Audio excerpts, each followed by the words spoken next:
Kale katuddemu ebibuuzo. Mukama yebazibwe. Twebaza Katonda atuleeta mu kifo nga kino n'ateekateeka olunaku luno. We thank God who prepares such a day. Yateekateeka tulibeera mu kifo kino. He prepared that we shall be in this place. Era tuleeta ekitangaala. And we bring the light. Kyake ewali ekizikiza. So that it shines where there is. Era tukkiriza buli muntu ali wano. And we believe that every person who agenda kumanya kubiri mu ggulu. is going to know things of heaven. Ategere ku Adamu eyatondebwa. And know who the Adam who was created. Adamu bwe yatondebwa. When Adam was created, yali wa kitangaala. he was a light being. Adamu ono yali wa kitangaala. Adam who was a light kye being kyali ekitiibwa kya Katonda. was God's glory.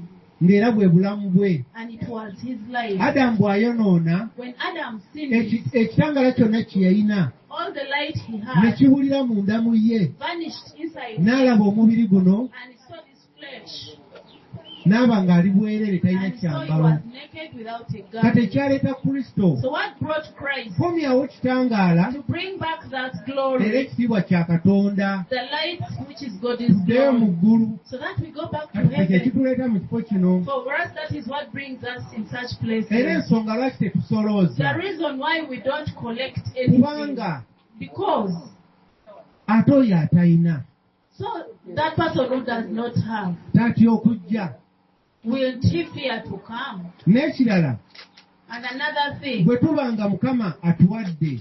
which God has given us, Ng'olwaleero tubadde n'obusobozi ne tugaa kati tune tenti when n'obutebe. today we are able to get a tent and a seat. Lwaki tusolooza ng'obusobozi bubaddewo leero? Why do we collect when we are able? Kati bwe banga obusobozi bubaddewo. If we have the ability, Ffe kati tuleme kusolooza. let us not collect Naye the tuyite buli muntu ajja atule awulire ekigambo and call eky'omuwendo. everyone to come and hear this precious Afune word, ekyo ekiwasobola okununula emmeeme ye. so that he gets what is able to rescue his soul. Waliwo ajja okujja nga ali mu ddiini nga nze bwe nali. Somebody will come when he's in religion like how I was. Kuba nze nali musiraamu. He was a Muslim. Naye we nasobola okutegeera nti abasiraamu nali nsinza taata w'abalimba. When I realized that I was worshipping the father of liars, Tewali yaŋŋamba nti gw'osinza Allah ye taata no w'abalimba. one told me that Allah is the father of all Nze liars. nakyesomera mu kitabo kyabwe ku I Qur'an. read it from their Era Quran, bulijjo nali nkisoma. and every day I would read Naye lwe it. nakizza mu Luganda olulimi lwe But when I ntegeera. translated it in Luganda, which I Lwe ntegeera nti understand, bulijjo ekitiibwa oli kye tumuwa. that's when I realized that the glory we normally Ye give taata him w'abalimba. is the father of liars. N'envaayo. I-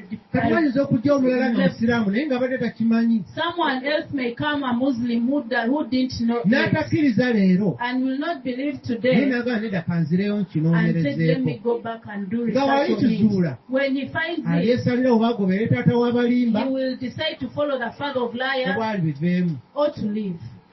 Waliwo omulala ayinza okujja wano. Another person may come here Ye ng'abadde mu ddiini endala yonna. when he's from any other religion. Oba katugeze ng'abadde mu Katuliki. Let's say that person is a Catholic. Kati ne tumbuulira nti munne obeera mu Bakatuliki. And we tell him that when you're in Catholicism, Bakuteekerateekera genda mu they geyeena. prepare you to go to hell. Kyobulabe bakuteekako evvu wano. That's why when they put ash here, Bagamba evvu mu vvu. they say from ash to Naye ash. gwe teweebuuza vvu ki lye boogerako. You don't ask yourself, which ash are they Era talking vvu ki lye about? bagamba ly'ogenda okuddamu. Which ash are you going back Era to? lwaki bakuyita evvu. Why do they call you ash? Kati nga ffe tukwekyo ekibuuzo genda And for us okinoonyerezeeko. to tell you, go and do research on such a Nekira nga question. tukubuulira. And we tell you Munne Katonda tayagala kufaamirira bibumbe. that God doesn't want you to bow down before Katonda takkiriza sculptures. kufaamirira bibumbe. God doesn't want us to bow down Kuba before bayinza okuba nga eri sculptures. wogenda mu kereziya. Because if you go to the Catholic Tebakugaye nti Church, Katonda takkiriza kufaamirira ebibumbe. they cannot tell you that God doesn't want you to worship Kubanga ekibumbe bakikola wali. sculptures. Because they mold those Tekyogera. sculptures, it doesn't speak, Tekiwulira. it doesn't Kati nga hear. bwe tekikubuulira wano. So when we tell you that Ojja here, kuddayo nga weebase okiroozeeko ogambe you will n'ensooka go oleke. back and think about it in your Lwaki bed. And say, enfufaamirira ebibumbe? why do I bow down for this? Why do I kneel before these Mukiwulidde? sculptures?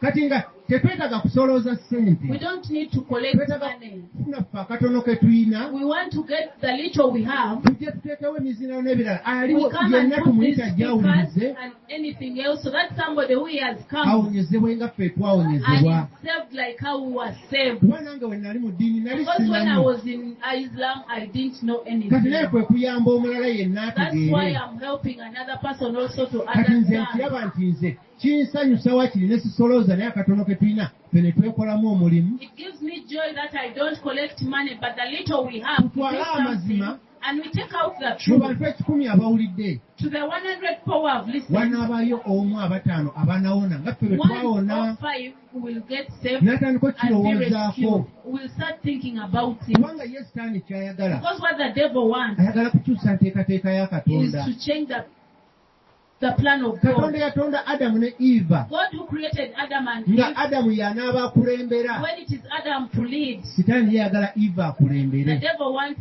Eve to Ne lead. ogamba omusajja kaakulembere, Even if you say let the man lead, sitaani agakala omusajja mwambaze ekiteeteeyi, the devil says, okay, you man put on a dress. era ogenda okulaba nga faaza ayimiridde, As you see father standing, ekiteeteeyi n'omusipi abitaddeko, that gown is there, that dress with a belt. naye nga gwe toyinza sash. kubuuza naye lwaki era You kiteeteeyi. don't even question and say, why a belt, why a dress? Kati ffe abaategeera ebyo, For us who got to know of such, twagala ensi yonna etegeera amazima we ago. want the whole world to know that truth. Kati kye twagala, That is what we want. kubanga tunagamba tusolooze, Because if we say collecting money, tugamba alina emitwalo 5 yimirira and we wano, say you with 50,000 stand tugambe here, buli omu wanika ekiweebwayo kyo mubanga everyone tukisabire, put up your offertory to be alina prayed emitwalo for. 2 awanike, That one be 20 put up. alina koyini 5 atya okuwanika, The one who has a 50 no, a 500 coin. abadde agenda okuwaayo put up, 2,000, that one was going to give in mumuwaliriza 2,000. okuwanika emitwalo 5 nga 2,000 Will be forced ziswaza, to put up 50,000. naye nga Not mu to get mutima gwe ashamed, teyalyagadde kuwaayo emitwalo 5 but he okusigala ku needs bajeti ye, according to his budget. naye ng'akikola abasanyuse n'abalala mulabe, He wants to put up so that you're also naye pleased. nga mu mutima gwe bajeti yalibadde ya 2,000 But in zaawaayo. his heart, his plan was of Kati ffe tutegeera ebyo 2,000. byonna, If we get to know all that, tuganeeta tetugenda and we kusolooza. say no, we are not Buli going muntu to collect. atuule mu mirembe awulire ekigambo kya Katonda, Let everyone sit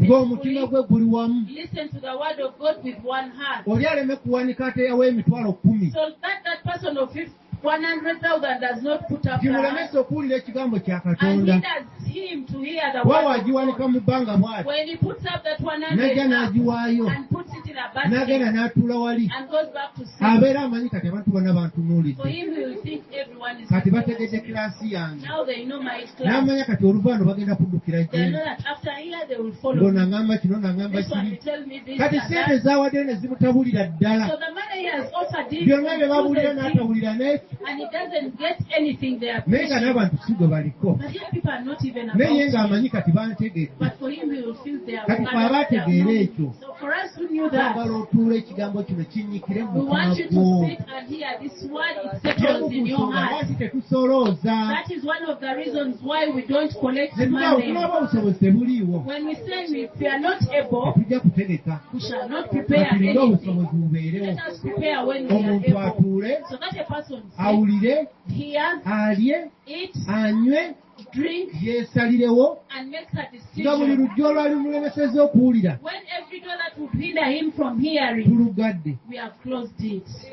Eyalitidde okujja nagana ne bayinza Whoever okuyisa fear to akabbo come that they will collect money, n'enswala nga and I siwaddeeyo, get ashamed because I have agenda not given kutuula ng'omutima anything, gwe guli wamu. will sit with a Era peaceful olulala heart. wawulira nti tukomyewo, And another person hears that we have come back, ajja kuyita n'omulala. will call another Kuba one. twagala omuntu ajja awulire. Because we want that person to come and listen. Era ekibuuzo kyabuzza ekirala, That other question he asked, tuvudde wa? where do we come from? Ffe tuli babuulizi bangi. For us, we are preachers of the Yesu gospel. Kristo bwe yali ng'atambula When ng'abuulira, Jesus used to move preaching, teyagamba nga nti nvudde wa musumba he gundi, didn't say, come from pastor so and oba so, tuvudde wa buweereza or bw'ejjingi. we're from this ministry. Ye yagamba mugende mubuulire For enjiri him, ensi he said, yonna. go and preach the gospel unto the whole Tuze world. kubuulira njiri ensi We have yonna. come to preach the gospel unto the whole Tubuulire world. Kristo alokola emmeeme, We have come to preach Christ who saves the soul n'abawonya geyeena. and saves you from hell.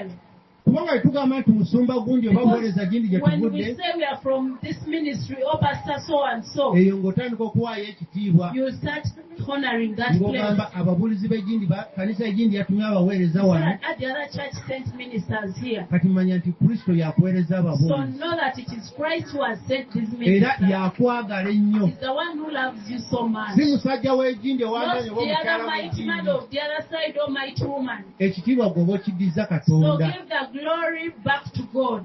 Mukitegedde bannaye. Have we understood it? Era n'ekirala, And another thing, waliwo omubiri, there is the body, waliwo emmeeme, there is the soul, waliwo and omwoyo. there is the spirit. Bino bye twogera These things we are speaking bya mwoyo. are for the spirit.